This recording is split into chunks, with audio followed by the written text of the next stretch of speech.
வாழ்க வையகம், வாழ்க வளமுடன். குரு வாழ்க, குருவே துணை.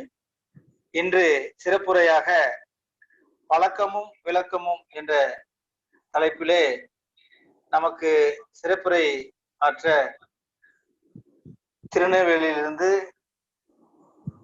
நமக்கு சிறப்புரை வழங்க பேராசிரியர் லீலாவதி அம்மா அவங்க இணைஞ்சிருக்காங்க. அவர்கள் திருநெல்வேலி அறக்கட்டளையின் ஸ்மார்ட் துணைத் தலைவராகவும் பொறுப்பில் இருக்கிறார்கள். அம்மா அவர்கள் பல வருடங்களாக தொட்டு மனவளக்கலையில் தொண்டு செய்து கொண்டிருக்கிறார்கள். இன்று அழகுவேல் நகர் மனவளக்கலை மன்ற அறக்கட்டளை சார்பாக அம்மா அவர்களை வணங்கி வாழ்த்தி வரவேற்று இன்றைய நிகழ்வை தொடங்குமாறு அம்மா அவர்களையும் கேட்டுக்கொள்கிறோம். அறக்கட்டளை சார்பாகவும் அன்பர்கள் சார்பாகவும் நாம் இந்த நிகழ்வை நடத்தித்தர அம்மா அவர்களை கேட்டுக்கொள்கிறோம். வாழ்க வளமுடன், வாழ்க வளமுடன். அம்மா துவங்கலாமா? வாழ்க வையகம், வாழ்க வையகம், வாழ்க வளமுடன். ஆசான் அருள் தந்தை யோகிராஜ் வேதாத்ரி மகரிஷி அவர்கள் சூக்குமமாக வந்திருந்து இன்றைய சிந்தனை உரையை நமக்கு நடத்தி தருவார்களாக. அவர்களது ஆற்றல் நம் அனைவருளும் அவரவர் இல்லங்கள் முழுவதும் நிரம்பி இருக்கட்டும். குருவருள் நிறைக, குருவே துணை. இந்த இணையதள இணைப்பில் இருக்கின்ற அனைத்து வேதாத்திரிய விடுதிகளுக்கும், நம்மை எல்லாம் இணைத்துக் கொண்டிருக்கின்ற அன்பு உள்ளத்திற்கும், அறக்கட்டளை தலைவர் உட்பட்ட அனைத்து நிர்வாகிகளுக்கும் இனிமையான காலை வணக்கங்களையும் வாழ்க வளமுடன் என்ற வாழ்த்துக்களையும் தெரிவித்துக் கொள்கின்றோம். அருள் தந்தை அவர்களுடைய விளக்கங்களை இன்று பழக்கமும் விளக்கமும் என்ற தலைப்புல நாம் பகிர்ந்து கொள்ள இருக்கின்றோம். வாய்ப்பளித்தமைக்கு நன்றி பாராட்டி உரையை தொடங்குவோம். மன்ற முறைப்படி ஒரு 5 நிமிடம் துரிய தவம் ஏற்றி அதன் பின்பாக உரையை தொடங்குவோம். உடலும் மனமும் தளர்வாக இருக்கிறது.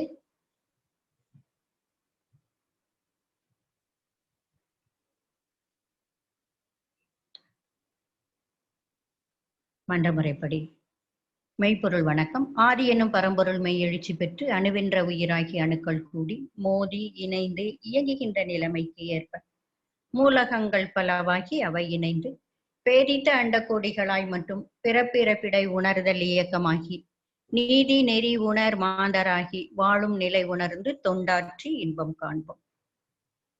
குரு வணக்கம். சிந்தையை அடக்கியே சும்மா இருக்கின்ற சீரறிய செய்த குருவே, அந்த நிலைதனில் அறிவு அசைவற்றிருக்க பெரும் ஆனந்தம் பொங்குதங்கே. இந்த பெரும் உலகமிசை எடுத்த பல பிறவிகளின் இறுதி பயனாகிய சந்ததமும் எனை மறவாத சாந்த வாழ்வழித்து என் சந்தோஷ செய்தி இதுவே. தவத்திற்கு உறுதுணையாக நாடி சுத்தி தண்டுவிட சுத்தி பிராணாயாம பயிற்சி. நாடி சுத்தி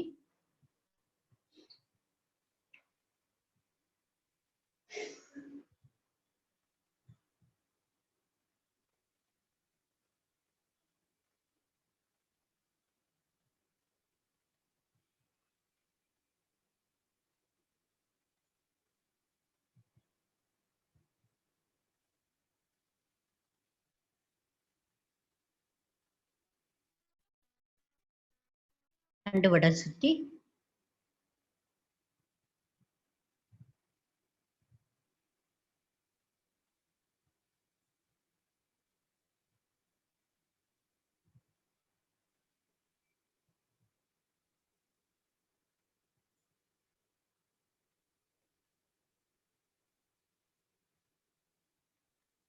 நாம் அமர்ந்துள்ள இடத்தை சுற்றிலும் நல்ல தெய்வீக ஆற்றலே நிரம்பின.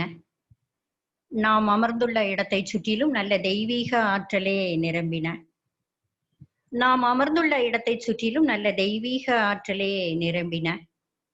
அருட்பேராற்றல் உடலிலே உயிரிலே அலை அலையாக பாய்வதை உணர்கிறோம். அருட்பேராற்றல் உடலிலே உயிரிலே அலை அலையாக பாய்வதை உணர்கிறோம். அருட்பேராற்றல் உடலிலே உயிரிலே அலை அலையாக பாய்வதை உணர்கிறோம். அருட்பேராற்றல் இரவும் பகலும் எல்லா நேரங்களிலும் எல்லா இடங்களிலும் எல்லா தொழில்களிலும் உறுதுணையாகவும் பாதுகாப்பாகவும் வழி நடத்துவதாகவும் அமையுமாக. அன்னைக்கு வணக்கம், தந்தைக்கு வணக்கம், ஆசான் அருள் தந்தை யோகிராஜ் வேதாத்ரி மகரிஷி அவர்களுக்கு வணக்கம். தவம் துரியம் தொடக்கம் ஆகினை.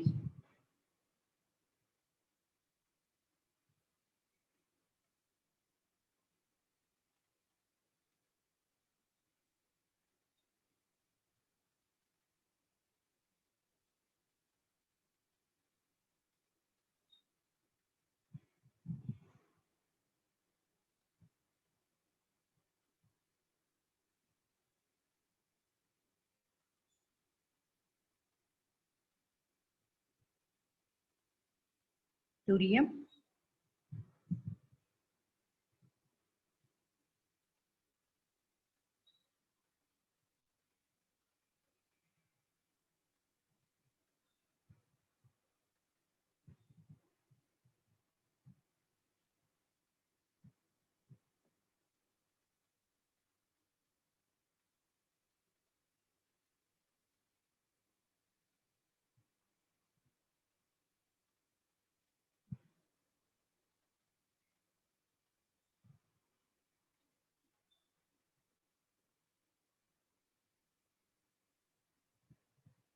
வாழ்க வளமுடன்.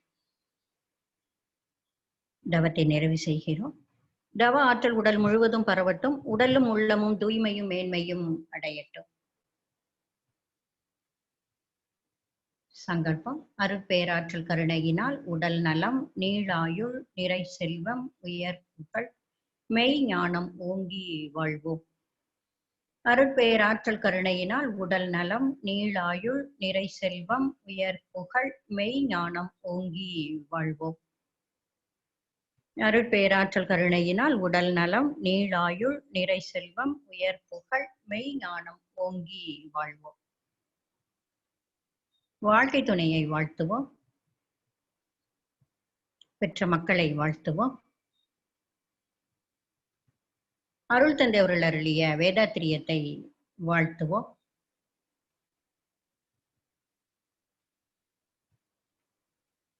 கொரோனா வைரஸிலிருந்து இந்த உலகம் விடுபட்டு வாழ வாழ்த்துவோம்.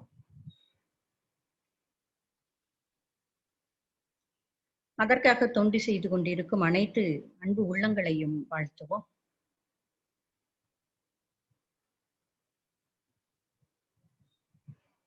நம் மனதில் அமைதி நிலவட்டும், நம்மை சுற்றிலும் அமைதி நிலவட்டும், உலகம் முழுவதும் அமைதி நிலவட்டும். அமைதி, அமைதி, அமைதி.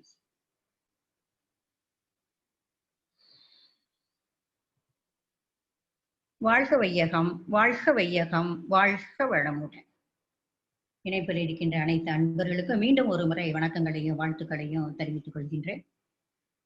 அருள் தந்தை அவருடைய கவியோடு இன்றைய சிந்தனை விருந்தை தொடங்குவோம்.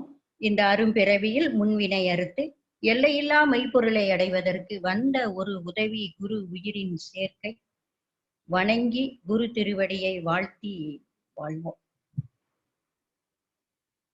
இன்றைய விளக்கம் நமக்கு பழக்கமோ விளக்கமோ அப்படிங்கிற தலைப்புல பார்க்க இருக்கின்றோம். பொதுவாக பழக்கம் என்பது நாம பழகிக் கொள்வது. அதாவது மனம் புலன் கருவிகளை கொண்டு தேவைகளை நிறைவேற்றிக் கொள்கிறது. அதனால் ஒரு பதிவு ஏற்படுகிறது. இது காலங்காலமாக தொடரும் பொழுது என்னுடைய தேவையை நான் நிறைவேற்றி எனக்குள்ளாக ஒரு பதிவை வைத்துக் கொள்கின்றேன். என்னுடைய தாய் தந்தையர் அவங்க தேவையை நிறைவேற்றி ஒரு பதிவை வச்சிருக்கிறாங்க. அவர்களுக்கு முன்னோர் அப்படி பார்த்தோம்னா 7 தலைமுறையான பதிவு நம்மிடம் இருக்கிறதாக கணக்கெடுத்திருக்கின்றார்கள். அப்போ 7 தலைமுறைக்குண்டான பதிவு நம்மிடம் இருக்கின்றது. அப்போ ஒரு தலைமுறைக்கு 20 வருடம் என்று வைத்துக் கொண்டால் 7 தலைமுறைக்கு 140 வருட பதிவு நம்மிடம் இருக்கிறது. இப்ப இது என்னுடைய பதிவு என்னுடைய குழந்தைகளுக்கு போகும்போது அது பரம்பரை பழக்கம் அப்படின்னு சொல்றோம். இப்ப இந்த பழக்கம் தனிநபருடைய பழக்கத்திற்கு சமுதாய அங்கீகாரம் கிடைத்தது என்றால் அதுவே வழக்கம் என்று அழைக்கப்படுகிறது. அருள் தந்தை அவங்க சொல்லுவாங்க, மனிதர்கள் வேறுபாடு நடத்தும் போது ஆசிரியர்களுக்கு வகுப்பு எடுப்பாங்க. அப்போ எப்படிலாம் மனிதர்கள் வேறுபாடு நடத்தலாம் அப்படிங்கும் போது அதுல 16 காரணங்களை சொல்லும் போது கடைசியா பழக்கம், வழக்கம், ஒழுக்கம் இது 3யும் விளக்கி சொல்லுவாங்க. அப்ப இந்த வழக்கம் என்று வரும்போது சாமி பழக்கம், ஹேபிட் அப்படிங்கிறது ஆங்கிலத்துல. அப்ப தனிநபருடைய பழக்கத்துக்கு சமுதாயம் அங்கீகாரம் கிடைக்குது. என்னுடைய தாய் தந்தை இல்ல என்னுடைய தாயோ தந்தையோ இல்ல என்னுடைய உறவினரோ ஒரு பழக்கத்தை வச்சிருக்கிறாங்க, அது எல்லாருக்கும் நன்மை செய்யற மாதிரி இருக்குது, எனக்கும் பிடிச்சிருக்குது அப்படின்னா அதை எல்லோரும் கடைபிடிக்கிறோம். குடும்பத்துல இருக்கிற எல்லோரும் கடைபிடிக்கிறோம். இப்ப இந்த குடும்பத்தில இருந்து ஒருத்தங்க வெளியில போனாலோ இல்ல இந்த குடும்பத்திற்கு ஒருத்தர் வந்தாங்களோ, வந்தவர்கள் அந்த பழக்கத்தை கடைபிடிக்கணும், இங்கிருந்து போனவர்கள் இந்த பழக்கத்தை அங்கே கொண்டு போய் செலுத்துறாங்க. அப்ப அப்படியே அந்த பழக்க வழக்கத்தால ஒன்றுபட்டு வாழும்போது அது சமுதாயம் என்று அழைக்கப்படுகின்றது. அப்போ அந்த சமுதாய அங்கீகாரம் கிடைக்கும் பொழுது அதற்கு பெயர் வழக்கம். சென்டிமெண்டல் தாட்ஸ் ஆஃப் சொசைட்டி அப்படிம்பாங்க சாமி. ரொம்ப கவனமா இருக்கணும் மனிதர்கள் வேறுபாடு எடுக்கும் போது. இது சாமி சொல்றது. இந்த சென்டிமெண்டல் தாட்ஸ் ஆஃப் சொசைட்டி, அதாவது இந்த வழக்கத்தை நீங்க குறைச்சு பேசிடக்கூடாது அப்படிம்பாங்க. ஏன்னா அவங்க காலங்காலமா அதை கடைபிடித்து வாழ்ந்து அதுல இருக்கின்ற நன்மை தீமைகளை அனுபவித்து வந்தவங்க. இன்னைக்கு நீங்க திடீர்னு போய் இதை விட்டுரு அதை விட்டுரு, அது தப்பு இது தப்புன்னு, இதனால கஷ்டம் வந்துடும் அதனால நஷ்டம் வந்துடும்னு சொன்னா அவங்க அதை ஏத்துக்க மாட்டாங்க. நம்ம சொல்றத சொல்லுவோம், காலத்தால சிந்திச்சு நீங்க முன்னேறி வந்துக்கோங்க அப்படின்ட்டு லேசா விட்டுறணும் அப்படின்னா. அப்ப இந்த வழக்கத்துக்கு எது காரணமாக இருக்கிறது என்று பார்த்தால் பழக்கம்தான் காரணமாக இருக்கிறது. இப்ப இந்த பழக்கமோ வழக்கமோ தனக்கோ பிறருக்கோ, தற்காலத்திற்கோ பிற்காலத்திற்கோ, உடலுக்கோ மனதிற்கோ எண்ணம் சொல் செயலால துன்பம் இல்லை என்றால் அதுதான் ஒழுக்கம் அப்படிம்பாங்க சாமி. ஆக பழக்கம் என்றால் என்னன்னு பார்த்தோம். இத்தப்ப கொஞ்சம் அடுத்தால விரிவா பார்க்க போறோம். எப்படி எல்லாம் நாம பழகி கொள்கின்றோம், நம்முடைய கருமையத்துல எப்படி எல்லாம் பழக்க பதிவுகள் ஏற்படுகிறது அப்படிங்கிறத பார்க்க இருக்கிறோம். அப்ப பழக்கம் என்பது வழக்கமாக மாறுகிறது. இந்த பழக்க வழக்கம் இரண்டும் ஒழுக்கத்தின் அடிப்படையில இருக்க வேண்டும். இதையெல்லாம் நமக்கு கற்றுத்தருவதுதான் விளக்கம் என்று சொல்லுவது. இந்த விளக்கம் நமக்கு தெரியாத வகையில இந்த பழக்கமும் வழக்கமும் நமக்கு நன்மை தராது. இப்போ இந்த மனமானது அறிவாக மாறிக்கொண்டிருக்கின்றது. அப்ப அந்த அறிவை கொண்டு நாம பழக்கத்தை விளக்கமாக மாற்றிக்கொள்ள வேண்டும். இந்த பழக்கத்தை அப்படியே வச்சிருந்தா என்ன ஆகும்? ஏன் விளக்கம் தெரிந்து பழக வேண்டும் அப்படின்னா, சாமி ஒரு கவியில சொல்லுவாங்க, பழக்கமே பற்றாக பாசமாக பரிணமித்து சிக்கல் வாழ்வியலாச்சு. இந்த பழக்கம் நமக்கு பற்றாக மாறி போச்சு, அதை என்னால விட முடியல அப்படிங்கிறாங்க. இந்த பழக்கம்னு சொல்லும் போது 2 வகையான பழக்கம் உண்டு. ஒண்ணு நல்ல பழக்கம், இன்னொன்னு கெட்ட பழக்கம். இந்த நல்ல பழக்கத்துக்கும் கெட்ட பழக்கத்துக்கும் என்ன வித்தியாசம் அப்படின்னு பார்த்தா, நல்ல பழக்கம் பழகுவதற்கு ரொம்ப நாள் ஆகும், விடுறது லேசு, ஈஸியா விட்டுறலாம். ஆனால் கெட்ட பழக்கம் பழகுவது ஈஸி, விடுவது கஷ்டம். உதாரணத்துக்கு என்ன எடுத்துக்கிட்டீங்க அப்படின்னா, 22 வருஷத்துக்கு மேல உடற்பயிற்சி, காயக்கல்பம், ஜீவகந்த பெருக்க பயிற்சி எல்லாம் செய்துட்டு இருக்கேன். சில நாட்கள்ல வேலைப்பளு அதிகமாக இருந்துச்சு அப்படின்னு சொன்னா, காலையில எழுந்திருக்கும் போது மனசு லேசா சொன்னங்குது, இன்றைக்கு ஏதாவது ஒரு பயிற்சிய விட்டுறலாமா அப்படின்னு நினைக்குது. அப்புறம் இந்த மனதை நல்ல பழக்கம்தான், ஆனா அத இந்த உடற்பயிற்சியை நான் எப்படி கத்துக்கிட்டேன்? கிட்டத்தட்ட 22 வருஷத்துக்கு முன்னாடி பெண் ஆசிரியர்கள் அதிகம் கிடையாது. அப்ப வாரத்திற்கு ஒரு நாள் தான் மன்றம், இந்த மாதிரி 12 நாள் வகுப்பெல்லாம் கிடையாது. அப்போ நாங்க இருந்த இடத்துல வியாழக்கிழமை தோறும் மன்றம், முதலில் உடற்பயிற்சி, அதற்கப்புறம் தவம், அதற்கப்புறம் விளக்கம், அதற்கப்புறம் தீட்சை, அதுக்கப்புறம் முடிப்பாங்க. அது 1.5 மணி நேரத்துக்குள்ள முடிக்கணும். ஏன்னா ஸ்கூல்ல நடந்ததுனால இடம் அவ்வளவு நேரம் தான் கொடுப்பாங்க. அதுக்கப்புறம் லைட் இதெல்லாம் ஆஃப் பண்ணிட்டு போயிடுவாங்க. அப்ப முதலாக எனக்கு உடற்பயிற்சி, கைப்பயிற்சி முதல்ல கத்துக் கொடுத்தாங்க. இந்த வாரம் வியாழக்கிழமை கைப்பயிற்சி கத்துட்டு ஆனா அதை சின்சியரா செய்த வீட்டுல போய் செய்து பார்த்துட்டு அடுத்த வாரம் வந்து அடுத்த பயிற்சி கத்துக்கலாமான்னு பார்த்தா அடுத்த வாரம் புது நண்பர்கள் வந்திருப்பாங்க பாருங்க, அவங்களுக்கும் கைப்பயிற்சி. அப்ப அதோட சேர்ந்து மீண்டும் நான் கைப்பயிற்சி தான் கத்துக்கிட்டேன். அப்படி ஒரு வாரம் இல்லைங்க, 4 வாரமாக கைப்பயிற்சியிலேயே நின்னேன். அதற்கப்புறம் என்ன பண்ணினேன் அப்படின்னு சொன்னா, நானும் என்னோட சகோதரியும் சேர்ந்து ஆண்கள் கத்துக் கொடுக்கிற இடத்துல போய் ஆசிரியர் செய்து காட்டுவார் இல்லையா, செய்யும் போது நாங்க வெளியில வந்துடுறோம் சார், நீங்க செய்யறத மட்டுமாவது பாத்துக்கிறோம் அப்படின்னு சொல்லிட்டு ஆண்கள் செய்யற அந்த உடற்பயிற்சியை பார்த்துட்டு வந்து அதுக்கப்புறம் செய்தோம். அதற்கப்புறம் தான் புத்தகம் எங்களுக்கு கையில கிடைச்சது. ஆக கிட்டத்தட்ட 2-3 மாதங்கள் அந்த உடற்பயிற்சி முழுமையாக கற்றுக்கொண்டு பழக்கத்துக்கு வர்றதுக்கு ஆச்சு. ஆனா இந்த இந்த 22 வருஷ பழக்கத்தை இன்னைக்கு நாளைக்கு காலையில எந்திரிச்சு நான் இது வேண்டான்னு முடிவு பண்ணிட்டா விட்டுறலாம், ஒண்ணும் ஆக போறது இல்ல. ஆனா கெட்ட பழக்கம் இருக்குது பாருங்க, அதை ஈஸியா கத்துக்கலாம்.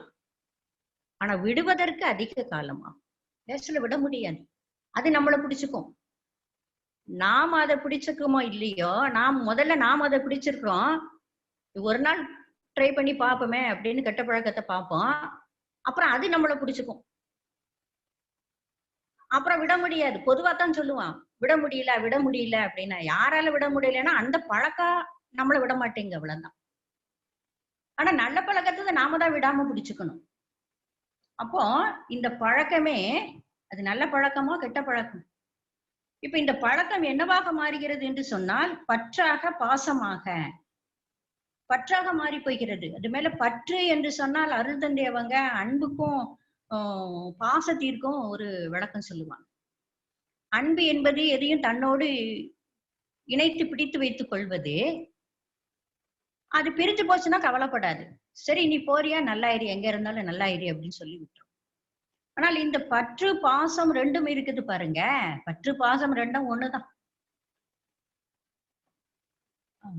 இரண்டும் என்ன ஆகும் அப்படின்னு சொன்னா, பிரியும் போது அவளை லேசில பிரிய விடாது. அந்த பொருளையோ அந்த உயிரையோ தன்னுடன் தக்க வைத்துக் கொள்வதற்கு என்னெல்லாம் உண்டோ அவ்வளத்தையும் அது செய்யும். இதனால அந்த உயிரினுடைய வாழ சுதந்திரம் பறிபோகுது. இவர்களும் மனம் கூறிய தன்னுடைய வாழ்க்கையை ஒழுங்காக வாழ மாட்டாங்க. சாமி சொல்லுவாங்க, பற்று என்று சொன்னால் பற்றி கொள்வது. அடுப்புல சமையல் பண்ணும்போது சில நேரங்கள்ல பத்திரும், பிடிச்சிருச்சுன்னு சொல்லுவோம், பத்தி போச்சு அப்படிம்போம். அப்படி பற்றி கொண்டது என்று சொன்னால் அந்த பொருள், சமையல் பொருள், அந்த சமைச்சிருக்கோம் பாருங்க, அந்த பொருள் கூட்டோ குழம்போ சோறோ எதுவோ ஒன்று வீணா போச்சு. அந்த பாத்திரமும் வீணா போயிரும் சில நேரங்கள்ல. அதை திரும்பி பழைய நிலைக்கு கொண்டு வருவது ரொம்ப சிரமம். ஆக நேரம் வீணா போச்சு, பொருளும் வீணா போச்சு, எரிபொருள் வீணா போச்சு, பாத்திரமும் வீணா போச்சு. காரணம் என்ன? இந்த பற்றுதல். சாமி சொல்லுவாங்க, பற்று அறு பழுக்கும் ஞானம் அப்படின்னு சொல்லுவாங்க. சரி, பாசம் ஒண்ணு இருக்க, அதுக்கு சாமி எங்கேயாவது விளக்கம் சொல்லி இருக்கிறாங்களான்னு சாமி சொல்லாததே கிடையாதுங்க. நம்முடைய அறிவிற்கு எட்டாமல் வேண்டுமானாலும் இருந்திருக்குமே ஒழிய அருள் தந்தையவர்கள் சொல்லாததே கிடையாது. பாசம் என்பதற்கு அவங்க சின்ன விளக்கம் கொடுப்பாங்க. வீட்டுல தண்ணீர் ஒரு இடத்துல கொட்டிக்கிட்டே இருந்துச்சுன்னா அந்த இடத்துல பாசி பிடிச்சிரும். ஆத்துல குளக்கரையிலயும் நீங்க பார்க்கலாம். பாத்தீங்கன்னா ஒரு குறிப்பிட்ட இடத்துல திரும்ப திரும்ப பாசி பிடிச்சிட்டே இருக்கும். வீட்லயும் அப்படித்தான். ஒரு வாரம் அதை கவனிக்கல அப்படின்னா வழுக்கும் கால். அப்ப அந்த பாசம்னு சொல்லுவாங்க, அது பாசம் பிடிச்சிருக்கு அப்படிம்பாங்க. அந்த பாசத்துல நாம அறியாமல் விழிப்பு நிலை தவறி காலை வச்சுட்டோம் அப்படின்னு சொன்னா அது நம்மள வலிக்கு கிளவிட்டுரும். உடல் காயமாகவோ சில நேரங்களில் உயிருக்கு கூட ஆபத்தாக போய்விடும்.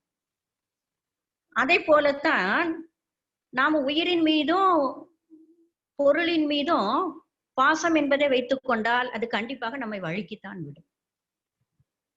அதனால நீங்க அன்பாக மாற்றிக்கொள்ளணும்னு சாமி சொல்லுவாங்க. அப்போ இதுக்கெல்லாம் காரணம் என்னன்னா பழக்கம். பழக்கமே பற்றாக பாசமாக பரிணமித்து, பழக்கம்தான் பற்றாக பாசமாக பரிணாமத்துல வருது. சிக்கல் வாழ்வில் ஆச்சு, வாழ்வுல சிக்கலாகி போச்சு. இழக்கின்றோம், என்னத்துல இழக்கிறோம் பாருங்க, இழக்கின்றோம் இயற்கை வள இன்பம் எல்லாம். இயற்கையாக வளமாக இருக்கின்ற இன்பத்தை எல்லாம் இழக்கின்றோம். இயற்கை என்பது என்ன? இயல்பாக இருப்பதெல்லாம் இயற்கை. இந்த உடல் இயற்கை, உயிர் இயற்கை, மனம் இயற்கை, அறிவு இயற்கை. நம்மோடு இருக்கின்ற உயிரினம், உயிர் இல்லாத ஜடப்பொருள் எல்லாமே இயற்கை தானே. நாம நம்முடைய தேவை நிறைவேறுவதற்காக புதிதாக ஏற்படுத்தி கொண்டவைதான் செயற்கை. அப்ப அந்த வகையில நாம இயற்கை இன்பம், இயற்கை வள இன்பம் எல்லாவற்றையும் இழக்கின்றோம். ஆனா வேற ஒண்ணு சிந்தனையில இருக்காதே. அப்ப இதை உணர்ந்து ஏற்றபடி திருந்தி வாழ்வோம் அப்படிம்பாங்க. இதை நாம உணர்ந்து அதுக்கு ஏற்றபாடி நாம திரிந்து வாழணும் அப்படிமா. சரி, இந்த பழக்கம் எப்படியெல்லாம் நம்மிடம் பதிகிறது? எந்தெந்த செயல் செய்தா, இல்ல சொன்னா பதியுமா, இல்ல மனசுல நினைச்சா பதியுமா? இதையெல்லாம் நாம கொஞ்சம் தெரிஞ்சுக்கணும். இதே சாமி மனம் அறிவாக மாறக்கூடிய நிலைகள் 10ன்னு கொடுத்திருப்பாங்க.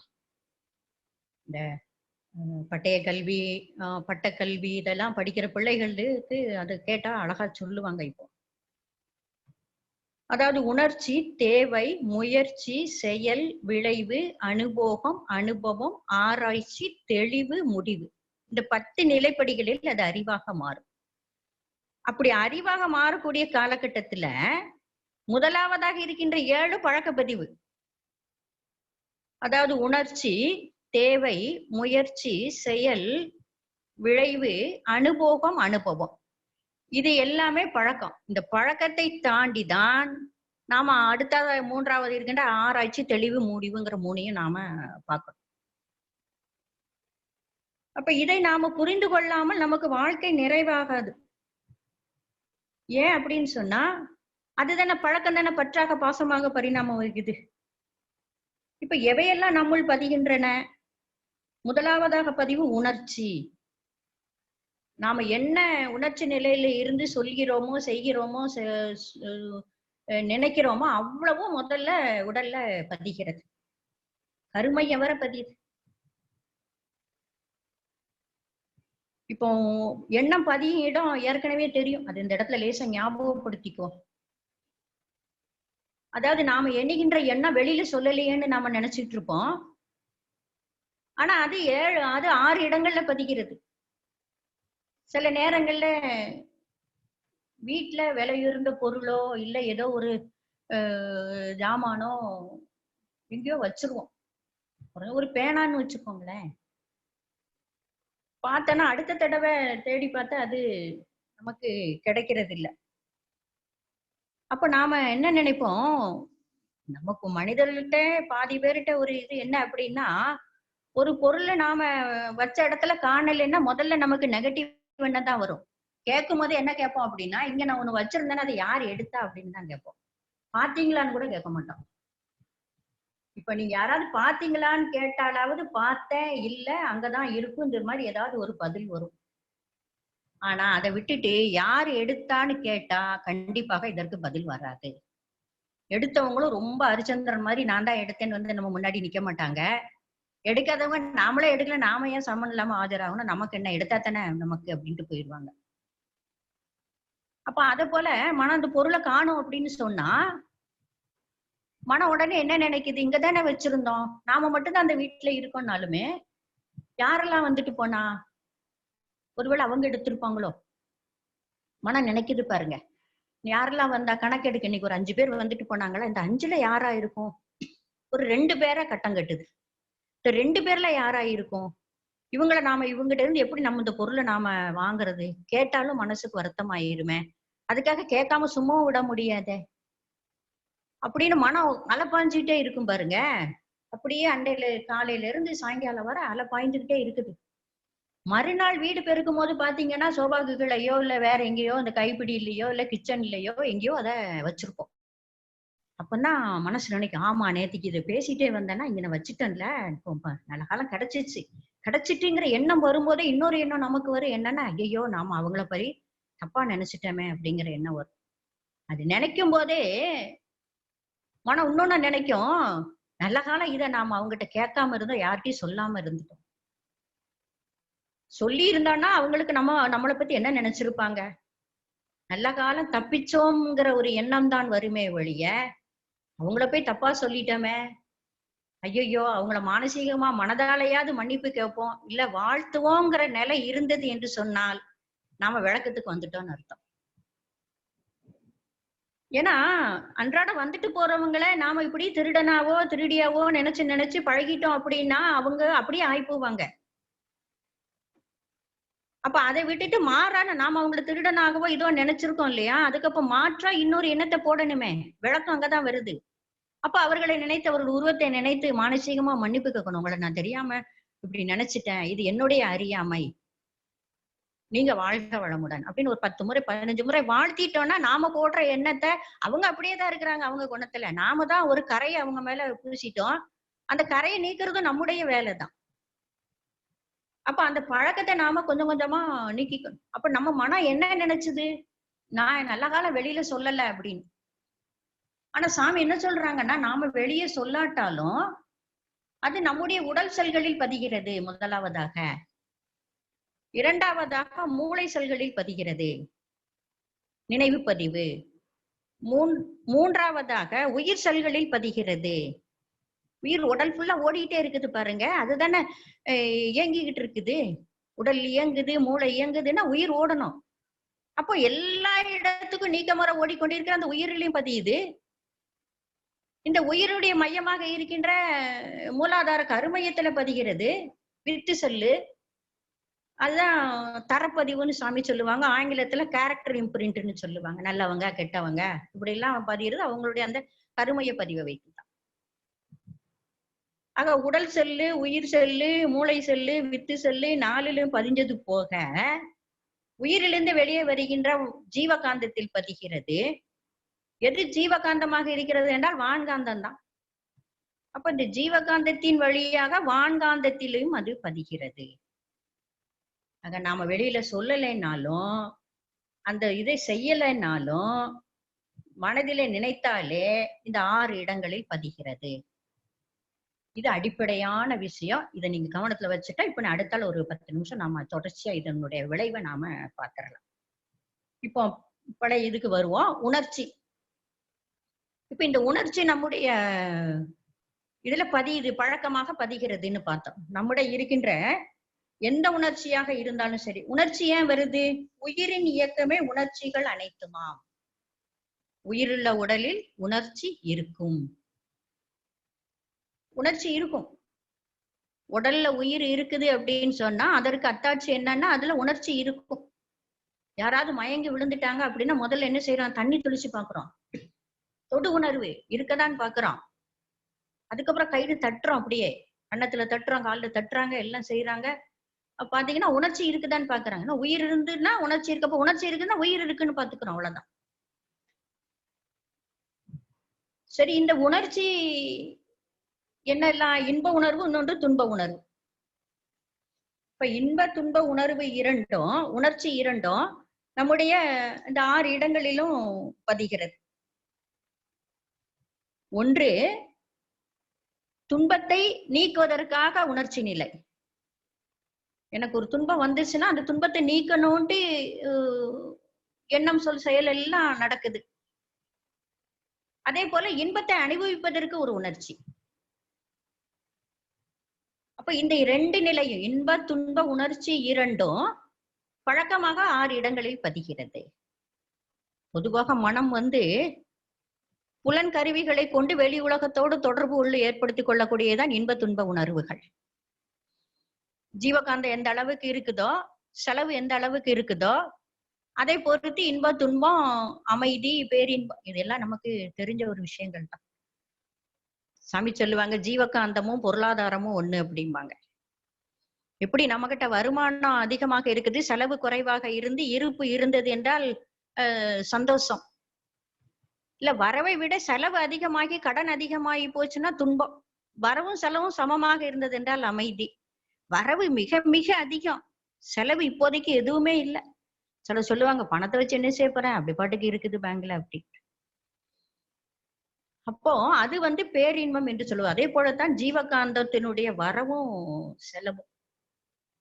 மகான்கள் 5ல அளவு முறை காத்து வாழக்கூடியவங்க உயர்வான எண்ணம் உடையவர்கள். அதனால அவங்களுக்கு ஜீவகாந்த செலவு குறைவு, தவத்துல ஒடுங்கி நிற்கிறதுனால வான்காந்தத்திலிருந்து அதிகமாக வரவு அதிகம். அதனாலதான் அவர்கள் பேரின்ப நிலையில எப்போதும் இருக்கிறாங்க.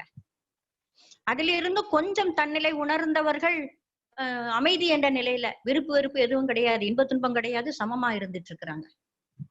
ஆனா லௌகீக வாழ்க்கையில் நம்மை போல வாழ்பவர்கள் இந்த பழக்கத்தின் காரணமாக தேவையை நிறைவேற்றிக் கொள்ளும் போது வருகின்ற அந்த இன்ப துன்பத்திற்கு ஏற்றாற் போல துன்பத்தை நீக்கும் போது ஒரு உணர்ச்சி நிலைக்கு போறோம், இன்பத்தை அனுபவிக்கும் போதும் உணர்ச்சி நிலைக்கு போறோம். அப்ப இந்த உணர்ச்சி முதலில் நமக்குள்ளாக பதிவாகிறது. அடுத்தால வருவது தேவை. இப்ப தேவைகள் 3 எல்லாருமே நமக்கு தெரியும். உணவு, உடை, இருப்பிடம் 3 தேவை. இதை நிறைவேற்றி பெற்ற பதிவு. உணவு சாப்பிட்டு பழகி இருக்குது, எனக்கு இதுனா பிடிக்கும், அதுனா பிடிக்காது. அதுவும் அந்த கடையில அந்த சாப்பாடு அது நல்லா இருக்கும், அதுவும் அந்த கடையில அந்த சாப்பாடு அன்னைக்கு போய் உட்கார்ந்தானா நான் அன்னைக்கு சாப்பிட்ட மாதிரி இன்னைக்கு இல்லை அப்படிங்கிறோம். எவ்வளவு பதிவு பாருங்க உடம்புக்குள்ள. உடை அதே போலத்தான். இன்னைக்கு நகைக்கடை, ஜவுளி கடையில இவ்வளவு தூரம் பெருசு பெருசா வந்திருக்குதுன்னா அது இந்த பதிவின் காரணம்தான்.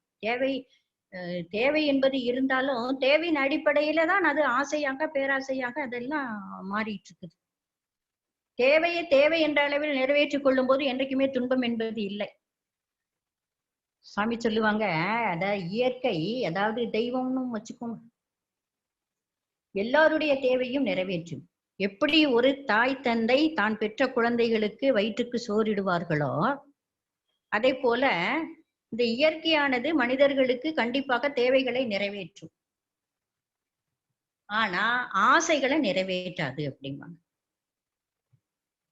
நம்ம குழந்தைகளுக்கு சாப்பாடு நம்ம இஷ்டப்படி வைக்கிறோம், என்ன இருக்குதோ அதை பார்த்து நம்ம வைக்கிறோம். அப்போ அதுபடி என்னம்மா இன்னைக்கு இதே வச்சிருக்கீங்க அப்படின்னா, ஆமா அம்மாக்கு நேரம் ஆயிடுச்சு, நாங்க ஆபீஸ் போனோம், இல்ல இன்னைக்கு இதுதான் இருந்தது, சாப்பிட்டுட்டு போப்பா, அதுக்கப்புறம் இன்னொரு நாள் நாளைக்கு நல்லபடியா நான் வைக்கிறேன் அப்படிங்கிற. சரின்ட்டு போயிட்டா பரவாயில்ல. கொஞ்சம் அடம் பிடிச்சிச்சுன்னா வேகமா பதில் சொல்றேன். இந்த சாப்பாடு கூட இல்லாம எத்தனை பேர் இருக்கிறாங்க, அதை நினைச்சுப்பாரு.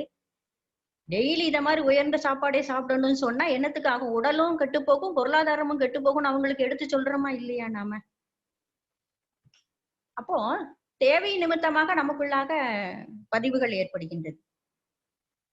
பழைய காலத்துல உப்பு போட்டு நீராகாரம் குடிச்சவங்க தானே நாம, நீ தண்ணின்னு சொல்லுவோம். ஆனா அது காலப்போக்குல என்ன ஆயிடுச்சுன்னா காபிக்கு மாறி போச்சு. சாமி சொல்லுவாங்க, இந்த டீ காபி எல்லாம் வெள்ளக்காரன் தான் நமக்கு பழக்கி விட்டான் அப்படிம்பாங்க. தோட்ட தொழிலாளர்கள் இந்த மாதிரி இருக்கிறவங்களுக்கு ஃப்ரீயா முதல்ல டீயை கொடுத்தான், காப்பியை கொடுத்தான். அவனுக்கு அந்த ருசி பழகி போச்சு. சாப்பிடாம எவ்வளவு நேரம்னாலும் அந்த டீயை குடிச்சா வேலை செய்யறான் அப்படிங்கறத கண்டுபிடிச்சு அந்த காப்பி டீய கொடுத்தான். அதுக்கப்புறம் என்ன ஆயிடுச்சு அப்படின்னு பார்த்தா, அரை காசை வாங்கிட்டு கொடுத்தான். அதுக்கப்புறம் 5 காசை வாங்கிக்கிட்டு கொடுத்தான்னு சாமி அதை சிரிச்சுக்கிட்டே சொல்லுவாங்க. ஆக தேவை நிறைவேறும் போது ஏற்படுகின்ற பதிவு, முதல்ல உணர்ச்சி, 2வது தேவை நிமித்தம் ஏற்படுகின்ற ஒரு பழக்கம், 3வதாக முயற்சி. இந்த தேவை நிறைவேற்றுவதற்கு நாம் ஒரு முயற்சி செய்வோம் இல்லையா, அதுவும் நமக்குள்ள பழக்கமாக இருக்கிறது. எந்த ஒரு முயற்சி எடுத்துக்கொண்டாலும் சரி, நாம விருப்பப்பட்டு செய்ததாக இருந்தாலும் சரி, தேவை நிறைவேறதுக்கு எடுத்து வந்தாலும் சரி, நமக்குள்ள அது பதிவாகிறது. தாமஸ் ஆல்வா எடிசன் பல்பை கண்டுபிடிக்கும் போது 1000க்கு மேற்பட்ட முறையில தோல்வி அடைஞ்சார். அப்ப அவர் பேட்டி கண்டவங்க, நீங்க பல்பு தயாரிக்கும் போது 1000க்கு மேற்பட்ட முறையில தோல்வி பண்ணிட்டீங்களே என்ன அப்படிங்கப்ப அவர் சொன்னாராம், அதுக்கு நீங்க அதை அப்படி பார்க்க கூடாது, நான் எப்படி எல்லாம் பல்பு தயாரிக்க கூடாது அப்படிங்கறத நான் கண்டுபிடிச்சிருக்கேன் முதல்ல, அதுக்கப்புறம் தான் எப்படி தயாரிக்கணுங்கிறத கண்டுபிடிச்சேன் அப்படின்னா. அப்போ முயற்சியில தோல்வி என்பதும் வெற்றியின் படிக்கட்டுன்னு நமக்கு சொல்லுவாங்க. அதுவும் பதிவாத்தான் இருக்கு. யாராவது ஒரு தப்பு செஞ்சா, ஏன் இதை செய்யாத, நான் இப்படி செஞ்சுதான் மாட்டிக்கிட்டேன், நீ அதை செய்யாத, அனுபவம் தானே அது நமக்கு. அப்ப அந்த முயற்சியில் ஏற்படுகின்ற வெற்றியோ தோல்வியோ 2ம் நமக்குள்ளாக பதிகிறது. இந்த பிள்ளைகளுக்கு பாடம் சொல்லி கொடுப்பாங்க. சொல்லி கொடுக்கும் போது இந்த புலன்கள் எல்லாம் ஒருமுகப்படணும். குழந்தைகளுக்கு தியானம் கத்துக் கொடுக்க முடியாது பாத்தீங்களா? அதுகளுக்கு புற சிந்தனை அதிகம், கவனச்சிதறல் அதிகமாக இருக்கும். அந்த கான்சென்ட்ரேஷனை கொண்டு வர்றதுக்கு ஆசிரியர்களும் பெற்றோர்களும் ஒரு இடத்தை கொண்டு வருவாங்க. என்னன்னா, ஸ்லேட்ல நோட்லயோ சொல்லிக்கிட்டே எழுதணும். அதை இப்படி சொல்லிக்கிட்டே எழுதும்போது என்ன ஆகும் அப்படின்னு சொன்னா, சொல்லும் போது நாக்கிலே ஒரு பதிவு, வாய் பேசுது பாருங்க, அது கண்ணு அந்த எழுத்தை பாக்குது, கண்ணுல ஒரு பதிவு, கை தொடு உணர்வு அதை எழுதிக்கிட்டே இருக்குது பாருங்க, சொல்றத காது கேட்டுக்கொண்டே இருக்கிறது. இப்ப இது அவ்வளத்தையும் ஒண்ணு போல செய்யணும்னா மனம் அங்க குவியணும். நமக்கு அப்படித்தானே ஆக்கினை, துரியம், சாந்தி எல்லாம் கொடுத்தாங்க. ஆமா, ஆக்கின விளக்கத்துல சொல்லுவாங்க, அதுவரை 5 புலனாக விரிந்து பழகிய மனம் புருவமத்தி என்ற ஒன்றிலேயே ஒடுங்கி நிற்கின்றது. இது நீங்க 20 நிமிஷம் தவத்துல அரை நிமிடம் உங்களுக்கு அங்க நின்னாலும் உங்களுக்கு லாபம் தான் அப்படிம்பாங்க. அப்ப அந்த குழந்தைகளுக்கு அதை அப்படியே பழக்கி காட்டுறாங்க பாருங்க, அதுதான் செயல் என்று சொல்லுவது. இப்ப உணர்ச்சி பார்த்தோம், தேவை பார்த்தோம், முயற்சி பார்த்தோம், இப்ப செயல் என்பது வந்துச்சு. இது பழகி போகிறது. அப்ப இந்த செயலுக்கு ஒரு விளைவு, ஒழுங்கா படிச்சு எழுதுனா அதுக்கு உண்டான விளைவு நல்ல மதிப்பெண் பெறுது, முதலாவதாக பிள்ளைகள் தேருது, அது ஆழமான பதிவாக மாறி போகிறது. அது கொஞ்சம் தோத்து போச்சுன்னா சொல்றோம், நான் தான் அன்னைக்கே சொன்னேனே, உட்கார்ந்து படிச்சா மட்டும் போதாது, எழுதிப்பாரு, அப்பந்தான் வரும்னு சொன்னேனே. அப்ப செயல் ஒழுங்காக இருக்க வேண்டும். இந்த செயலுக்கு ஒரு விளைவு உண்டு. நல்ல செயல் நல்ல விளைவு, தீய செயல் தீய விளைவு. இதுதானே பாவ புண்ணியம் நமக்கு சொல்லி தந்தாங்க. எந்த ஒரு செயலுக்கும் விளைவு உண்டு. அந்த விளைவை வைத்துதான் செயல் கணிக்கப்படுகிறது. நாம செயல் செய்யும் போது ஐயோ நாம் இப்படி நினைச்சு செய்யலையே அப்படின்னா விளைவு தப்பா இருந்ததுன்னா அது தப்பு தான், பாவம் தான். ஆனா செயல் பார்க்கும்போது பாவம் மாதிரி தெரியுது, ஆனா விளைவு நல்லதை கொடுத்துச்சுன்னா அது புண்ணியம். குழந்தைகள் ஒழுங்கா மருந்து குடிக்க மாட்டாங்க, மூக்கு ஒழுகும், சளி பிடிச்சிருக்குது, இருமல் வருது, காய்ச்சல் அடிக்குதுன்னா மருந்த குடிக்க மாட்டாங்க. அப்ப என்ன செய்யறோம், வீட்டுல இருக்கவங்க 2-3 பேர் அமைக்கி திணிச்சிட்டு மூக்க பொத்திட்டு வாய் திறந்தோன்னா ஊத்திட்டு விட்டுருத்தோம் கொஞ்ச நேரத்துல. பார்க்கும்போது ஐயோ பிள்ளைய போட்டு இப்படியே அமைக்கி திணிப்பாங்க இவ்வளவு பெரிய ஆட்கள்லாம் அப்படின்னு. ஆனா விளைவு என்னவாக்கிறது, நோய் குணமாக்கி போகிறது. அப்ப செயல் பார்ப்பதற்கு தவறாக இருந்தாலும், அதாவது கஷ்டப்படுத்துற மாதிரி இருக்கு பிள்ளைய, ஆனா விளைவு நல்லா இருக்குதே, அப்ப அது புண்ணியம் தானே. இது மாத்தி இருக்கும்.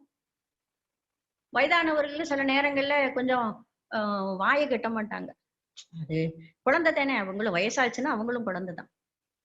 அப்ப வாய் நமக்கு எனக்கு ஏதாவது கொஞ்சம் காரமா, கொஞ்சம் காரா பூந்தியாவது மிச்சராது ஏதாவது ஒண்ணு வாங்கிட்டாப்பா அப்படிமா.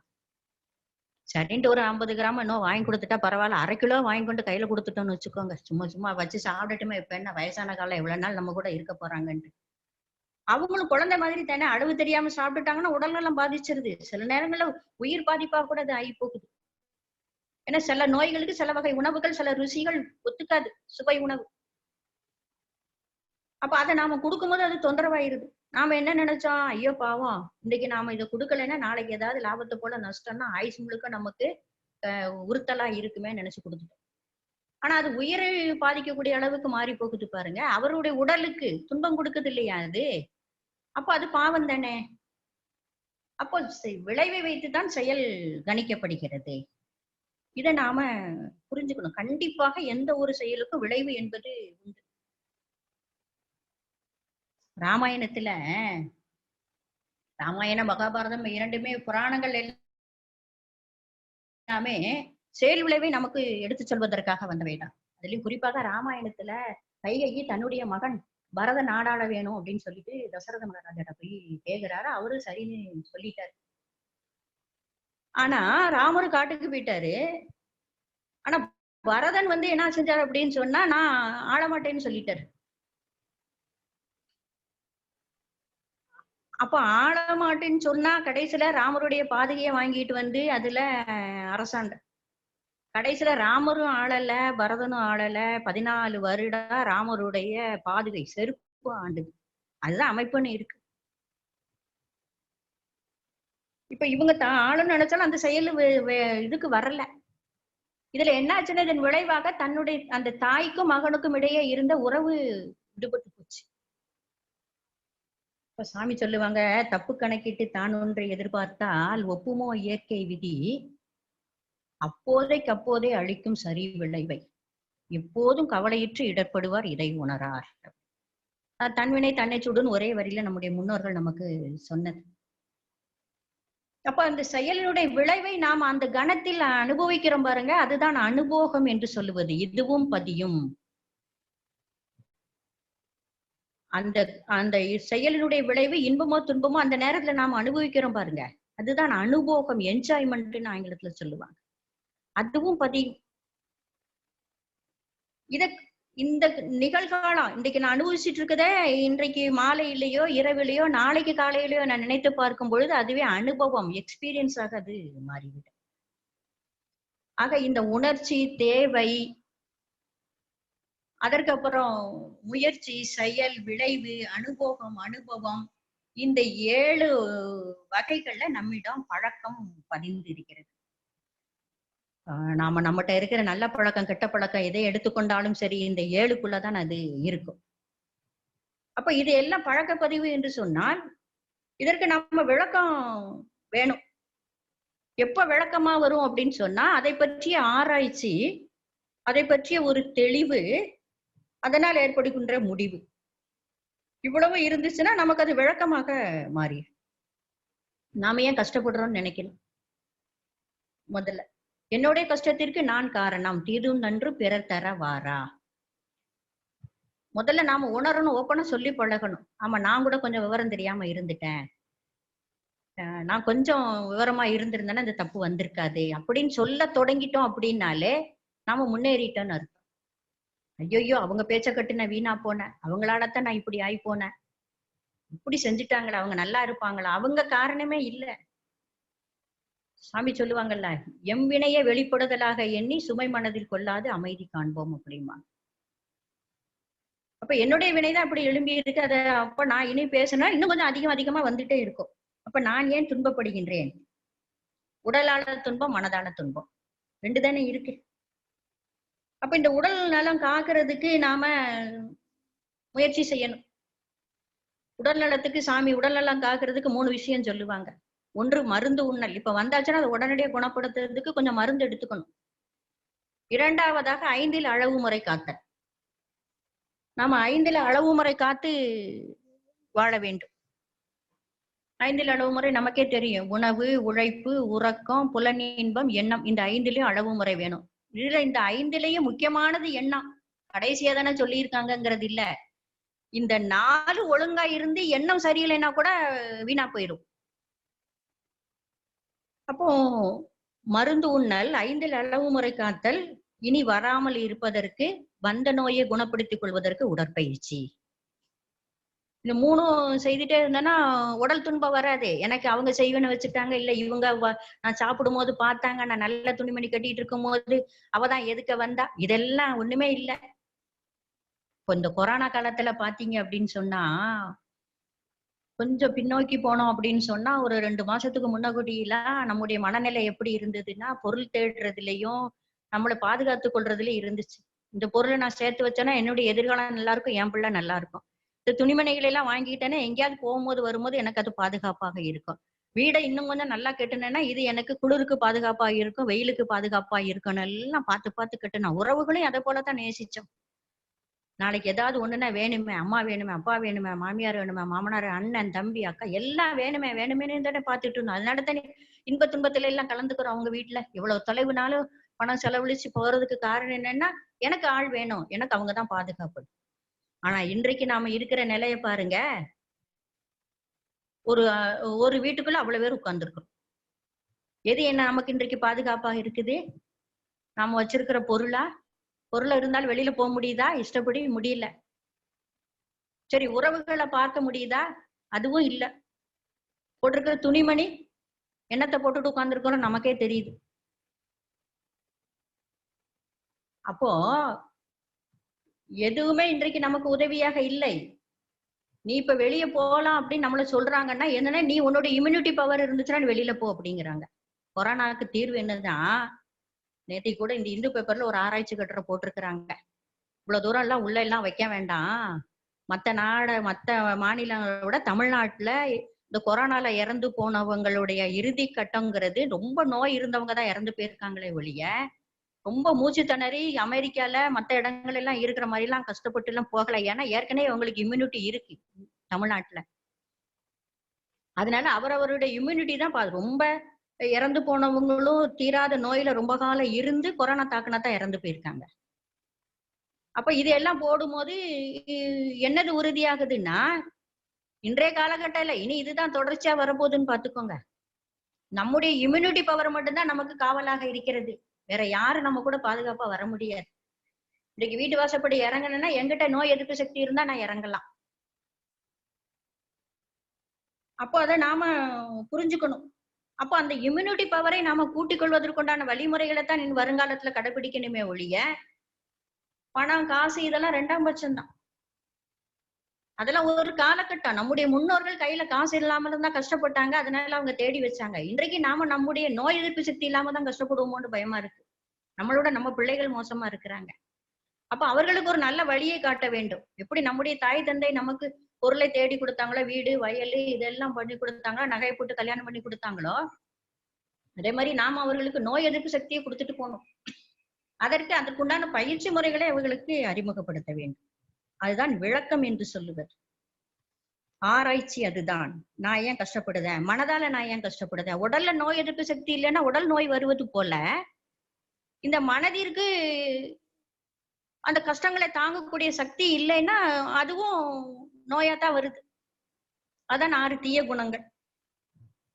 அப்ப அதற்கு அகத்தவமும் அகத்தாய்வும் செய்ய வேண்டும். இது இந்த தவமோ உழைப்போ இல்லாமல் எதுவுமே பரிணாமத்தில் முன்னாடி வந்தது கிடையாது. ஓரறிவு தாவரம் தன்னுடைய விதைய அப்படியே வச்சிருந்து அதை முளைக்க போட்டு அதே மாதிரி இன்னொரு தாவரம் தான் வரும். இந்த தாவரத்தோட தன்மை நகர்ந்து போய் அதுக்கு தண்ணி குடிக்க முடியாது, நகர்ந்து போக முடியாது. அப்ப எனக்கு நகர்ந்து போற தன்மை இருந்தா நல்லா இருக்குமே நினைக்கும் போது அதனுடைய விதையிலிருந்து புழு வந்தது, அது நகர்ந்து போச்சு. அப்ப அது செய்தது தவம். விதை முளைக்கல, அப்படியே கிடந்துச்சு, புழுவா போச்சு. புழு என்ன செஞ்சிச்சு அப்படின்னு பாத்தீங்கன்னா, தன்னை சுத்தி ஒரு கூட்டை கட்டி கொண்டு உள்ள தவம் உணவு எடுக்கிறதும் கிடையாது, கழிவு கழிக்கிறதும் கிடையாது. 2 தான் அந்த புழுவால செய்ய முடியும். அதையே விட்டுட்டு உட்கார்ந்து இருந்துச்சு பாருங்க. அப்பதான் அது வண்ணாத்து பூச்சியாக வெளியே வந்துச்சு. அப்படி ஒரு உயிரினம் இன்னொரு உயிரினத்தை பரிணாமத்துல தன்மாற்றம்னு சாமி சொல்லுவாங்க. அதுல உயர்த்தி கொண்டே வந்தது. 5 அறிவு விலங்கின வேற எந்த கஷ்டமும் இல்லை. ஒரு நிலையை ஓரறிவு 2 அறிவை உருவாக்குச்சு, 2 3 உருவாக்குச்சு. அப்படியே 4ல இருந்து 5 வந்துட்டு, ஆனா 5ல இருந்து 6 வரவில்லை. அது இறைநிலை விருப்பப்பட்டு அந்த மாற்றத்தை செய்து நமக்கு மனிதனாக கொடுத்துச்சு. மனிதனாக இருக்கிறவன் நாம இப்ப என்ன செய்யணும்னா, இந்த ஓரறிவு வீரர்கள் 7வது அறிவு 6வது அறிவுல நம்ம கொண்டு வர வேண்டாம். நம்முடைய குடும்பம், நம்மை சார்ந்தவர்களுக்கு நல்ல உடல் ஆரோக்கியத்தையும் மன ஆரோக்கியத்தையும் நாம கற்றுக் கொடுக்க வேண்டும். அது முயற்சி இல்லாமல் அது நடக்காது. அதுக்கு அகத்தாய்வும் அவசியம். அகத்தாய்வு ஏன் பண்ணணும் அப்படின்னு சொன்னா, அகத்தாய்வு இல்லாத இடத்துல வெறும் தவம் மட்டும் செய்தோம்னா அது முழுமையான பலனை கொடுக்காது, ஆணவத்தை கொடுத்துரும். நான் நல்ல தவம் பண்ணிட்டே இருக்கிறேன், உடற்பயிற்சி செஞ்சுட்டே இருக்கிறேன், நல்ல உடற்பயிற்சி செய்த உடல் ஆரோக்கியமா இருக்கு, யாரும் எனக்கு தேவையில்லை, என் வேலையை நானே பார்த்துக்குவேன், இது ஒரு தவம் செய்யற, அதனால நினைச்சதை எல்லாம் அடைய முடியும் என்று சொன்னால் 2ம் சேர்ந்து ஆணவத்தை கொடுத்துரும், அடுத்தவங்களுக்கு கெடுதலை கொடுக்க சொல்லும். உள்ள நுழையும்போதே தள்ளி வழக்கமா நான் இதுலதான் உட்காருவேன், இங்க உட்கார்ந்தாத்தான் எனக்கு தவம் வரும் அப்படின்னா. ஏன்னா அவங்க இடமா அது முனைப்பு தானே. எங்கேயா லேட்டா வந்தா பின்னாடி உட்காந்துக்க வேண்டியதானே, இருக்கிற இடத்துல உட்காந்துக்க வேண்டியதானே. அதெல்லாம் மனசு கேட்காது. நான் தான் இறைவணக்கம் பாடுவேன், நான் தான் குரு வணக்கம் பாடுவேன், நான் பாடின மாதிரி யாராலையும். இதெல்லாம் அகத்தாய்வு தற்சோதனை இல்லாததுனால வரக்கூடியது. அது எல்லா இடத்துலயும் வருது, ஆன்மீகத்துன்னு வரத்தான் செய்யுது. அடிப்படை தன்மை மாற வேண்டும் என்றால் அகத்தாய்வு செய்ய வேண்டும். இந்த கபீர்தாசர்னு ஒரு மகான், அவர் ஒரு முறை சத்சங்கம் நடத்திட்டு இருக்கும் போது அவருடைய சீடர் ஒருத்தர் ஐயா நான் தீர்த்த யாத்திரை போறேன் அப்படின்னா, அப்படியா எங்கெல்லாம் போறீங்கன்னா, ஒரு 21 இடத்துக்கு என்னை கூட்டிட்டு போறாங்க, அதனால இப்ப நீங்க என் கூட வரீங்களா அப்படின்னாங்க. இல்லையா, எனக்கு ஒரு வேலை இருக்குது, எடுத்துக்கொண்ட கடமை எல்லாம் இருக்குது, நீங்க போயிட்டு வாங்க. நான் ஐயோ நீங்க வருவீங்க எல்லாம் நினைச்சேன். பரவாயில்ல, அதனால என்ன, என்னுடைய ஆசீர்வாதம் உனக்கு உண்டு. நீங்க என்னை ஆசீர்வாதம் பண்ணினீங்கிறத நான் தினம் நினைச்சுக்கிடணும், அதனால நீங்க ஆசீர்வாதம் செய்து ஏதாவது ஒரு பொருளை எனக்கு கொடுங்க. அப்ப அவரு மாலை நேரமாச்சு. அவரு பாக்குறாரு, ஒண்ணும் இல்ல கையில. அப்போ சமையல்காரர கூப்பிட்டு, "ஏதாவது சமையல் அறையில ஏதாவது இருந்தா கொஞ்சம் எடுத்துட்டு வா, இவருக்கு குடுக்கணும்" அப்படிங்க. அப்ப அவரு சொல்றாரு, "இப்பதான் நான் சமையல் அறை ஃபுல்லா சுத்தப்படுத்தினேன். பழசெல்லாம் ஒண்ணும் கிடையாது. இல்ல எல்லாத்தையும் குடுத்துட்டேன். அந்த சுத்தப்படுத்தினவங்ககிட்ட நான் குடுத்து அனுப்பிட்டேன். அப்ப என்ன இருக்கோ அத எடுத்துட்டு வா. இப்ப என்ன?" அப்படிங்கிறாரு. ஒரே ஒரு பாகக்கா மட்டும் நாளைக்கு சமையல் பண்றதுக்கு நான் எடுத்து வச்சிருக்கேன். அத வேணா கொண்டு வந்து தாரேன்னு கொண்டு வந்து குடுத்துட்டாரு. அப்ப அவரு சொல்றாரு, "இந்த பாகக்காய நீ கொண்டுட்டு போ. நீ நான் உன் கூட வர்ற மாதிரி. நீ எங்கெல்லாம் குளிக்கியோ, எந்த தீர்த்தத்தெல்லாம் குளிக்கலையோ, அதுல எல்லாம் அந்த பாகக்காய முக்கு. எந்த மூர்த்தியெல்லாம் தரிசனம் பண்ணுதியோ, அதையெல்லாம் இந்த பாகக்காய்க்கும் காட்டு. கடைசியா கொண்டு வந்து தந்துரு" அப்படின்னு. சரின்ட்டு அவரு ரொம்ப சந்தோஷமா, ரொம்ப பயபக்தியா, தான் எங்கெல்லாம் குளிக்கிறாரோ, அந்த இடத்துல எல்லாம் அந்த பாகக்காய முக்கி, எந்த அ கோவில்ல மூர்த்திய தரிசனம் பண்றாரோ, அதுக்கும் காட்டி, விபூதி, குங்குமம் தான் வச்சு, அதுக்கும் வச்சு, அந்த பாகக்காயும் வச்சு, ரொம்ப இதா கொண்டு வந்தாரு. எல்லாம் முடிஞ்சு கடைசியில வராரு. அதேபோல சத்சங்கம் நடந்துட்டு இருக்கு. நெறைய பேர் இருக்கிறாங்க. இவரு வராரு. வந்த உடனே சந்தோஷம் 2 பேருக்கும். "எப்படி போனீங்க? நல்லா இருக்கீங்களா? எப்படி பிரயாணம்னா?" "எல்லாம் சௌக்கியமா இருந்தது" அப்படின்னா. "சரி நான் உங்களுக்கு ஒண்ணு குடுத்து விட்டேனே, அது இந்தா இருக்கு சாமி, இந்த பாக்க இந்தா இருக்கு" அப்படின்னு. பாத்தீங்கன்னா, அது உருவமே மாறி ஒரு 21 நாள் குளிச்சு காஞ்சு இருக்கிறது எப்படி இருக்கும்? அது நல்லா சுருங்கி போயி நிறம் மாறி இருக்குது. அப்ப இவரு சொல்றாரு, "இது 21 குளத்துல நீராடி இருக்கு. 21 மூர்த்திய தரிசனம் பண்ணியிருக்கு. இது ரொம்ப மேன்மையானது. இத வந்து பிரசாதமா எல்லாருக்கும் நறுக்கி சின்ன சின்னதா நறுக்கி எல்லாருக்கும் குடுங்க" அப்படின்னு. இப்ப எல்லாருக்கும் குடுக்குறாங்க. எல்லாரும் வாங்கி தயக்கமா வாயில போடுறாங்க. "இது பாகக்காயே, இத போய் சாமி சாப்பிட சொல்றாங்களே" அப்படின்ட்டு வாயில போட்டுக்கிட்டாங்க. போட்ட உடனே அவரு கேட்கிறாரு, "என்ன நல்லா ருசியா இருக்குதா?" அப்படின்னு கேட்கிறாரு. அப்போ ஒரு குரு கேட்கும்போது என்ன செய்ய முடியும்? எல்லாரும் ஒரு மாதிரி பார்த்துட்டு, "ஆமா சாமி" அப்படின்னாங்க. "கசப்பே இருக்காதே" அப்படிங்க. அதுக்கு பதிலே அவங்க சொல்லல. அப்ப "என்ன கசக்கவா செய்யுது?" அப்படின்ன உடனே ஒரு அ சீட கொஞ்சம் வயது குறைஞ்சவர் வேகமா, "ஆமா கசக்குது" அப்படிங்கிறாரு. "அது எப்படி கசக்கும்? 21 குளத்துல முங்கியிருக்கு, 21 மூர்த்திய தரிசனம் பண்ணியிருக்கு. ஆ ஆ அது எப்படி கசக்கும்?" அப்படிங்கிறாரு இவரு. அதுக்கு கொஞ்சம் வயது முதிர்ந்த ஒருத்தர் சொல்றாரு, "என்னதான் இருந்தாலும் அடிப்படை தன்மை மாறாது இல்லையா?" அப்படிங்க. அப்ப அவரு சொல்றாரு, "அப்ப அதுக்கு என்ன செய்ய முடியும்? அப்ப பாகக்கா இருக்குல்ல, அப்ப ஏன் சமையல்காரர் அத வச்சிருந்தாரு?" அப்படிங்க. "இல்ல, அது அதுக்கு தேவையான அளவுக்கு உப்பு, காரம், புளிப்பு இது எல்லாம் சேர்த்து, இனிப்பெல்லாம் சேர்த்து சாப்பிடுவதற்கு பக்குவமாக அவர் ஆக்கி குடுப்பாரு" அப்படிங்கிறார். அப்பதான் கபீர் சொல்றாரு, கபீர்தாசரு, "அப்போ வெறும் புறச்சடங்குகளால என்றைக்கும் அடிப்படையில மாற்றம் வரப்போவது இல்லை. நாம கசப்பா இருக்கிறோம்னா, அதுக்கு ஏற்றார் போல உப்பு, புளி எல்லாம் சேர்க்க வேண்டியது இருக்கு. அதே போல தான் நான் என்னுடைய குணத்தில மாற்றம் வேண்டும் என்று நான் குறைபாடு உடையவனா இருக்கிறேன்னா, நல்ல விஷயங்களை சேர்த்து சமுதாயத்திற்கு என்ன பயன்படும்படி நான் செய்யணும். அதுக்கு தான் நான் அகத்தாய்வு. நட்பு நடத்துக்கு அகத்தாய்வும்பாங்க சாமி. உடலுக்கு உடற்பயிற்சி, உயிருக்கு காயகல்ப பயிற்சி போல, நட்புக்கு அகத்தாய்வு. கோபம், கவலை இருக்கவங்ககிட்ட யாரும் வர்றதில்ல. அப்ப இதத்தான் நமக்கு சடங்கு முறைகளாக முன்னோர்கள் முதல்ல குடுத்தாங்க. அறியாத பருவத்துல அது. நீ நல்லது செஞ்சா கடவுள் நல்லது குடுப்பாரு. கெட்டது செஞ்சால் கெடுதல் கிடைக்கும் அப்படி. சாமி சொல்லுவாங்க வேதாத்திரி மகரிஷி, கடவுளுக்கு வணக்கம் தேவையில்லை, இணக்கம் தான் தேவைம்பாங்க. சாமிய போய் வணங்கிட்டு, கெடுதல் செய்றவங்களும் சாமிக்கு நேர்ந்துட்டு தான் போறாங்க. அப்போ சாமிக்கு வணக்கம் தேவையில்லை. இணக்கம். இணக்கம் என்றால் என்ன? எப்போ நமக்கு நம்ம பிள்ளைகள நமக்கு பிடிக்கும், நம்மள நம்ம தாய் தகப்பனுக்கு பிடிக்குது. நல்ல வழியில அவர்களுக்கு இணக்கமாக நடந்தோம்னா பிடிச்சுக்குது. அவ்வளவுதான். அதேபோலதான் இறைவனுக்கும் நாம இணக்கமாக இருக்க வேண்டும் என்றால், இந்த பழக்கத்தை நாம கொஞ்சம் கொஞ்சமாக நல்ல பழக்கமாக மாற்றணும்னா, விளக்கம் தெரியணும், ஆராய்ச்சி செய்யணும், தெளிவு வேணும். ஒரு முடிவு எடுக்கணும். அந்த முடிவுல நாம நிலையாக நிற்க பழகிக் கொள்ள வேண்டும். அதுக்குத்தான் மனவளக்கலை பயிற்சிகள் எல்லாமே. மனவளக்கலையினுடைய பயிற்சியில ஆழியாறுல அதனுடைய பேர் என்ன அப்படின்னு பாத்தீங்கன்னா, R&D டிபார்ட்மெண்ட் சொல்லுவாங்க. R&D அதாவது ரிசர்ச் அண்ட் டெவலப்மெண்ட். ரிசர்ச் ஆராய்ச்சி, டெவலப்மெண்ட் என்று சொன்னால் மேம்பாடு அடைதல். இப்ப இந்த ஆராய்ச்சி தெளிவு முடிவு இருந்தால்தான் நம்மால சந்தோஷமாக வாழ முடியும். அதுக்கு நாம முதல்ல விளங்கிக்கணும். சாமி ஒரு கவியில சொல்லுவாங்க, விளங்காதவன் விளக்குனா விளங்காது அப்படிம்பாங்க. விளக்கினேன் விளங்கியே அப்படிம்பாங்க. அப்போ இந்த பழக்க வழக்கங்கள் எல்லாம் வெறும் சடங்குகளோடு நின்று விடக்கூடாது. அதெல்லாம் ஆரம்ப காலத்துல உள்ளவங்களுக்கு. இந்த சடங்குகள் என்று சொல்லும் பொழுதே பிறப்பு, இறப்பு, திருமணம், உருவ வழிபாடு இதுதான் பழக்கமாக இன்றைக்கு இருக்கிறது. இதுல உயர்வு தாழ்வு எல்லாம் கிடையாது. அது நமக்கு ஆரம்ப நிலை, அவ்வளவுதான். அதை வைத்துக்கொண்டு அவங்க என்ன சொல்ல வராங்கிற பண்பு பயிற்சியை நாம எடுத்துக்கொள்ள வேண்டும், விளக்கத்தை தெரிந்து கொள்ள வேண்டும். இந்த பிறப்பு, இறப்பு, திருமணம், உருவ வழிபாடு இதுலதான் நாம ஒருவர் வேறுபட்டு இருக்கிறோம். அந்த வேறுபட்டு அவரவர் ஒத்த பழக்க வழக்கங்கள் உடையவங்க சேர்ந்து வாழக்கூடியதுதான் நாம சமுதாயம் அப்படின்னு சொல்றோம். இதெல்லாம் வெறும் பழக்கம்தான். ஆனா விளக்கம் நமக்குள்ளே இருக்குதே. ஆஸ்பத்திரியில என்னைக்காவது இந்த சமுதாயத்துக்குள்ள ஆஸ்பத்திரிக்கு தான் போவோம்ட்டு போயிருக்கோமா? இல்ல கல்வி நிலையத்துல இந்த எங்க சமுதாயத்துல உள்ள ஆட்கள் செய்யற பள்ளிக்கூடத்துலதான், காலேஜ்ல தான் சேர்ப்பேன், இந்த மெடிக்கல் காலேஜ்ல தான் சேர்ப்பேன்னு வச்சிருக்கிறோமா? என்னைக்காவது இல்லையே. மருத்துவமனை பொதுவாக இருக்கிறது. ஒரு ஆக்சிடென்ட்னா பக்கத்துல எந்த ஆஸ்பத்திரி இருக்கு, அதை கொண்டு போய் சேரு. திடீர்னு நைட்டு உடல்நலம் சரியில்லைன்னா பக்கத்துல எந்த டாக்டர் இருக்காங்க, அவங்க எந்த பழக்கத்தை கடைபிடிக்கிறவங்க எல்லாம் நமக்கு அதை பத்தி கவலை இல்லை. உடனே கூட்டுக்கிறோமே. பொருள் தேடுதலும் அதை போலதான். எந்த கடவுளை வணங்கக்கூடிய நாடாக இருந்தாலும் சரி, எனக்கு தகுதி இருக்கிறதுனா நான் அங்க போய் பொருள் தேடி கொள்கின்றேன், அவ்வளவுதான். நான் உழைக்கிறேன், எனக்கு காசு வாங்குறேன், அவ்வளவுதான். அது எந்த நாடா இருந்தா எனக்கு என்ன, முஸ்லீம் நாடா இருந்தா என்ன, இந்து நாடா இருந்தா என்ன, கிறிஸ்தவ நாடா இருந்தால் எனக்கு என்ன, விளக்கம் தெரியுது இல்லையா நமக்கு?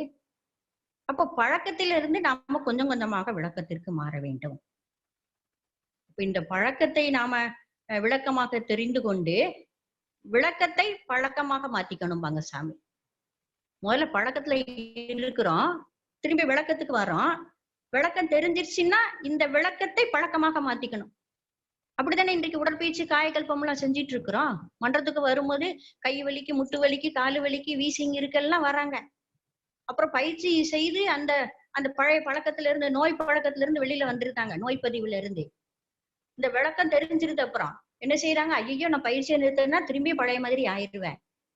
அப்ப இந்த விளக்கத்தை மீண்டும் பழக்கமாக மாத்திக்கிறாங்க. இப்படித்தானே இன்றைக்கு ஜூம்ல நாம உட்கார்ந்து தவம், தத்துவ விளக்கம் எல்லாம் கேட்டுட்டு இருக்கிறோம்.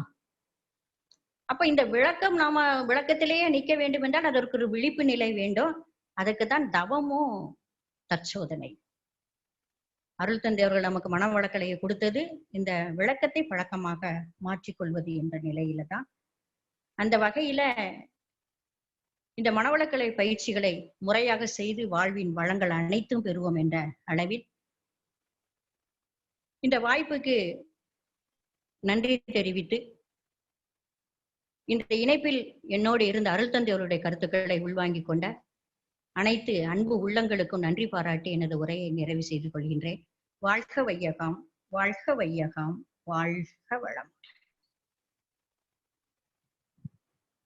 வாழ்க வளமுமா, வாழ்க வளமுடன். வாழ்க வளமுடன். சிறப்புமா. இதுவும் கேள்வி பதில் இருந்தா கேள்வி கேட்கலாம். கேள்வி கேட்கக்கூடியவங்க உங்களுடைய போன்ல ரைஸ் ஹேண்ட் அதை யூஸ் பண்ணுங்க.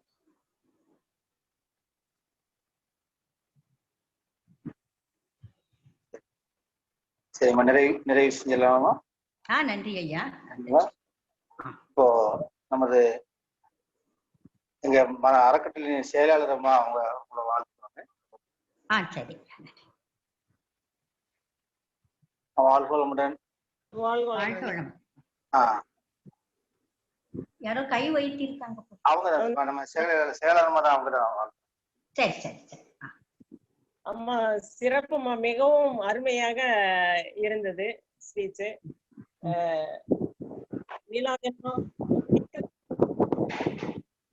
கேக்குதுமா?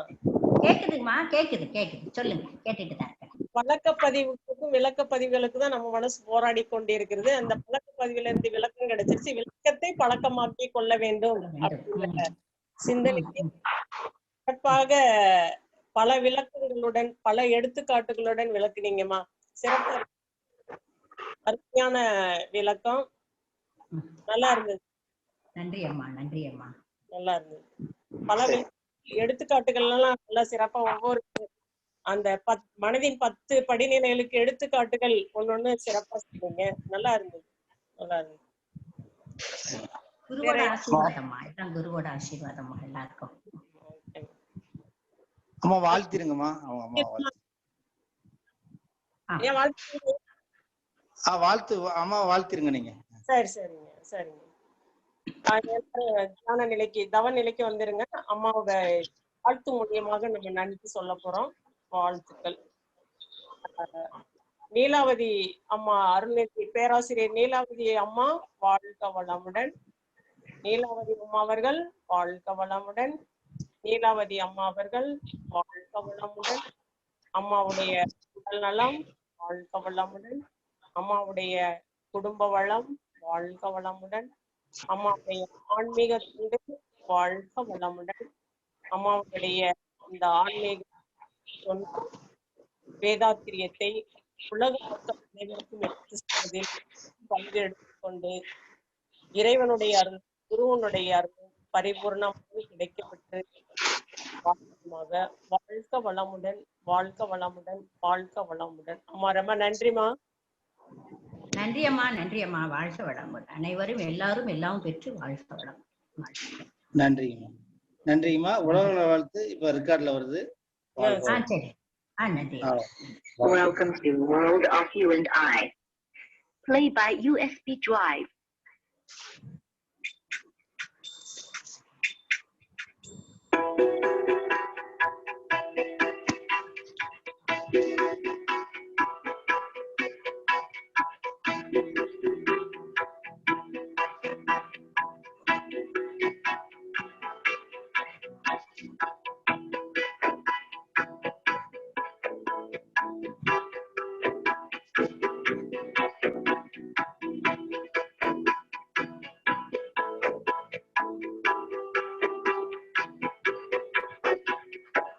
உலகமெல்லாம் பருவமழை கொத்தபடி பெய்யட்டும். உழவரெல்லாம் தானியத்தை துவப்புடனே பெருக்கட்டும். உலகமெல்லாம் பருவமழை கொத்தபடி பெய்யட்டும். உழவரெல்லாம் தானியத்தை துவப்புடனே பெருக்கட்டும். பல தொழில்கள் புரிகின்ற பாட்டாளி உயரட்டும்.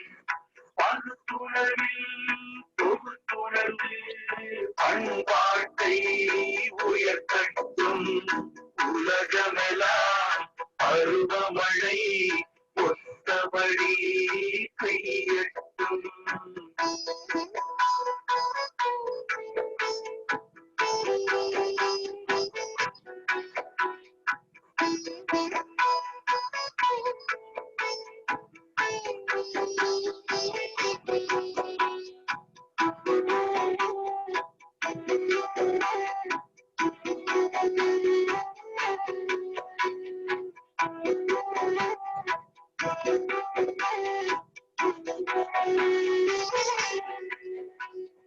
கலகங்கள் போட்டி பகை கடந்து ஆட்சி நடக்கட்டும். கல்லாமை கடன் வறுமை களங்கங்கள் மறையட்டும். கலகங்கள் போட்டி பகை கடந்தாட்சி நடக்கட்டும்.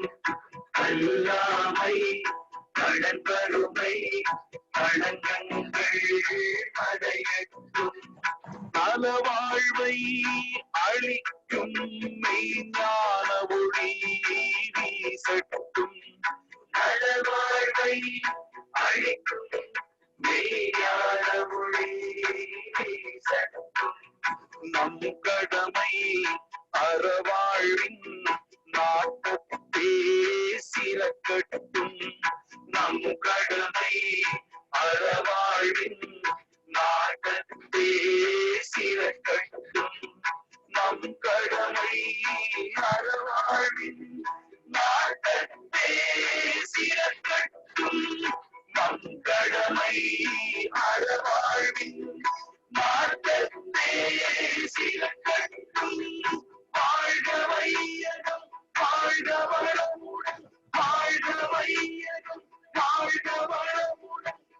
வாழ்க வையகம் வாழ்க வளமுடன் வாழ்க வையகம் வாழ்க வளமுடன். ரொம்ப நன்றிமா. நன்றி ஐயா, நன்றி. இன்றைய நிகழ்வில் கலந்து கொண்ட அன்பர்களும் அன்பு குடும்பமும் வாழ்க வளமுடன், அம்மாவர்களுக்கும் வாழ்க வளமுடன். நன்றி.